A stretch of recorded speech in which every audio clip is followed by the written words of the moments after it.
Em 1 Coríntios 12, olha só o que o Paulo diz, no verso 31. Entretanto, busquem com dedicações os melhores dons. Passo agora a mostrar-lhe um caminho mais excelente.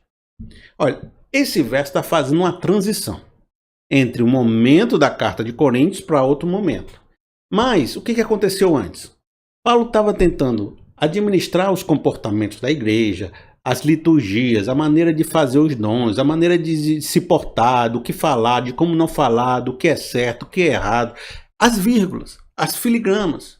O dom se fala dessa forma, mas o dom para um é de um jeito, para o outro é de outro jeito. Se eu falar 10.000 palavras que as pessoas não entendem, de que adianta? Eu vou falar 5. E o dom é para quem é de fora, por de dentro, é para edificação pessoal. Aí fica lá aquela discussão que a pessoa faz, o pentecostal, o batista, não sei o quê. Aí fica aquela discussão todinha. Aí Paulo gasta não sei quantas mil páginas, que naquela época as páginas de carta era caro, os papiros era caro, para escrever discussão de doutrina. Discutir quem tem que falar, quem não tem que falar, quem está errado, quem está certo. E parece que isso é ficar chovendo no molhado. Por isso que Paulo chega e diz: rapaz, vocês ainda são crianças, a gente tem que ficar repetindo a mesma coisa para vocês. E olha que Paulo construiu essa igreja, foi um fundador dessa igreja, passou anos edificando essa igreja. Parece que ele tem que escrever a carta para quem não aprendeu nada. Tudo aquilo que ele escreve na carta, eu tenho certeza que ele já falou presencialmente para esse povo. Agora veja comigo. Nesse momento ele está dizendo: mas, pessoal, vamos deixar um pouco toda essa discussão aqui, ó, sabe? E deixa eu te mostrar algo mais elevado, um caminho mais excelente. Deixa eu sair dessa zona confusa, dessa grande disputa, e elevar todo o discurso para o nível que a gente possa enxergar de novo a grande fotografia. Porque a gente está discutindo dedão. A gente está olhando o dedão do pé. E não está tirando a foto inteira com o pôr do sol, com a pessoa no meio da praça, no meio do parque. A gente está esquecendo de ver toda a criação e a beleza de Deus. Está concentrado no dedão do pé. Aí sabe o que ele vai começar a dizer? Olha só, como ele vai elevar o nível da discussão para tornar todo aquele processo mais irrelevante. 1 Coríntios 13. Ainda que eu fale a língua dos homens e dos anjos, se não tiver amor, serei como o sino que ressoa ou como o prato que retine. Ainda que eu tenha o dom de profecia e saiba todos os mistérios e todo o conhecimento, e tenha uma fé capaz de mover as montanhas, se não tiver amor, nada serei. Ainda que eu dê aos mais pobres tudo o que possui, e entregue meu corpo para ser queimado, se não tiver amor, de nada disso valerá. Percebe que Paulo aqui começou a fazer uma distinção entre as discussões mais baixas, do nível mais baixos, que muitas vezes não são o fundamento essencial do que a gente precisa estar discutindo, para aquilo que é mais eterno, mais essência, mais principal, que deve ser o foco do nosso coração. Ele diz: ainda que eu fale em línguas, ainda que eu faça ministérios Y, Z, que eu tenha fé, que eu tenha palavras, que eu tenha caridade, que eu faça sacrifícios pessoais, ainda que tudo isso que a gente discute diariamente na igreja, ainda que isso seja algo que a gente considere relevante. Mas se isso está desconectado de um grande quadro, que é o grande sentimento, que é o grande propósito, que é o amor, que Jesus mostrou que o amor a Deus e o amor ao próximo resume toda a lei, e Paulo chega a dizer que quem ama está cumprindo a lei, que é o grande propósito. Paulo está levando a gente para um nível acima da discussão. Olha, vocês estão se perdendo no filtro.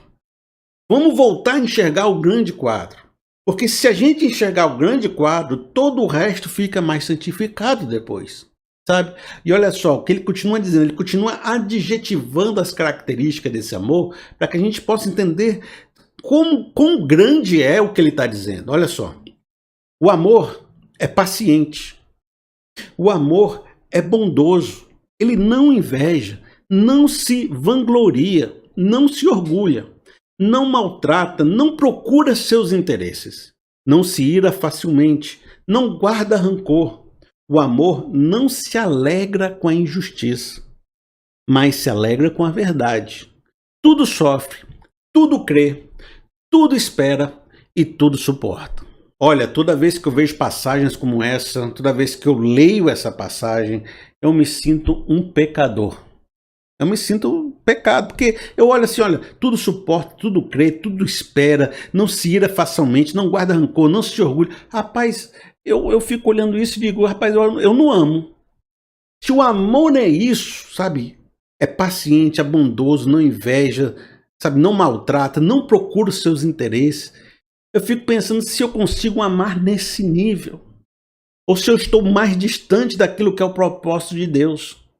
E às vezes eu me encontro pecador, diz assim, rapaz, eu sou muito mesquinho, eu sou muito interesseiro, eu tenho muito rancor, eu tenho muita inveja, eu tenho impaciência, eu não suporto muitas coisas, eu não gosto de sofrer, às vezes eu tenho dúvidas. Então, tudo isso eu percebo em mim quando eu percebo um nível mais elevado. Olha só, de novo.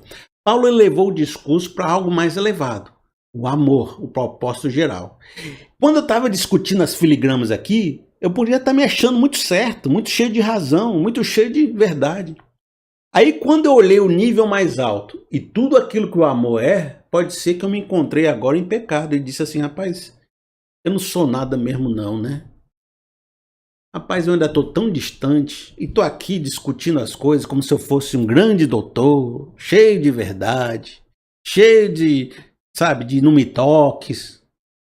E aqui, diante disso, diante de Deus, eu me torno pequeno.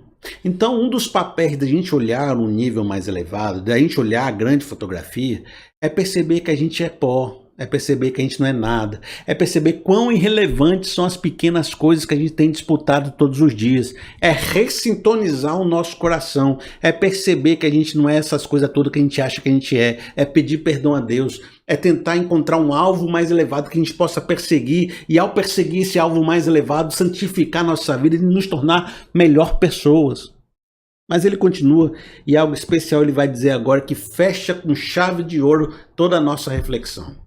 Olha só, o amor nunca perece, mas as profecias desaparecerão, as línguas cessarão, o conhecimento passará.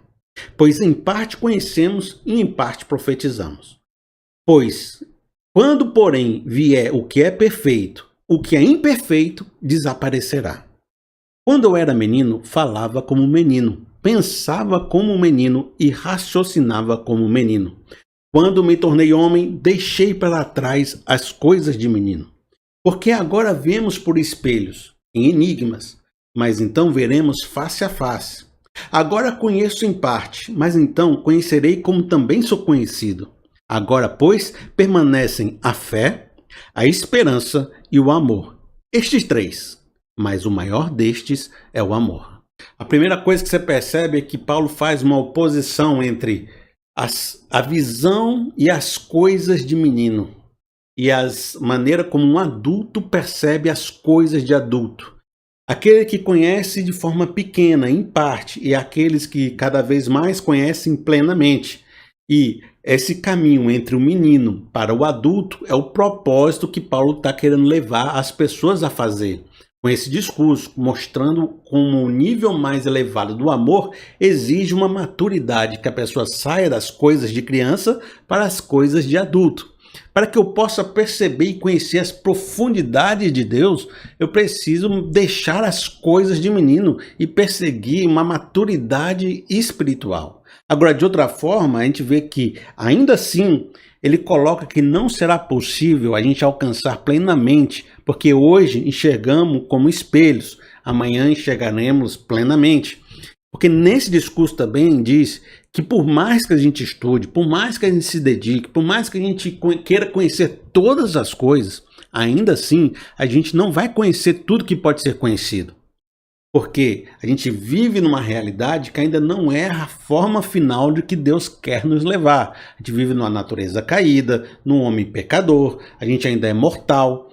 Quando Cristo vier estabelecer o novo céu e a nova terra, aí sim, nós vamos conhecer plenamente, estaremos em plena comunhão com Deus.